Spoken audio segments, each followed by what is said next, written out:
ကားဆရာကိုကြီးကပြောပါတယ်လမ်းမမှာတဲ့ကားကွေ့ရမှာတော့အတော်ရှက်လာပြီပြတဲ့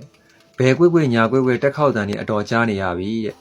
ဟုတ်ပါတယ်ဒီကားလေးကတော့ Suzuki RD က Type 2 CV Drive မြန်မာအခေါ်ဒူးစစ်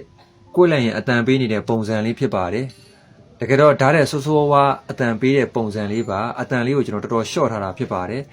အတန်ကျန်းတဲ့အခါမှာတစ်တော့တင်လို့မရလို့ပါ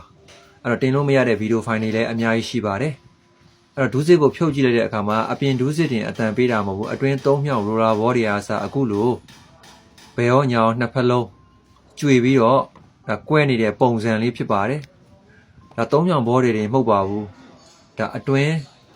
ဂီယာဘောမှာ join ထားတဲ့ house ခွက်တွေကအစအကုန်လုံးလှိုက်စားနေတဲ့အတွက် one set အတွဲလိုက်ပဲညာအသစ်ထည့်ပေးမှာဖြစ်ပါတယ်အဲ့တော့မိုးရသည်ရောက်ပြီဖြစ်တဲ့အတွက်ကျွန်တော်တို့နေတဲ့ဒေသတွေကမိုးသေးပြီဆိုတာနဲ့လမ်းပေါ်မှာရေကြီးမယ်ရေမြုပ်မယ်အမြဲတမ်းရေထဲမှာဖြတ်မောင်းနေရတဲ့အတွက်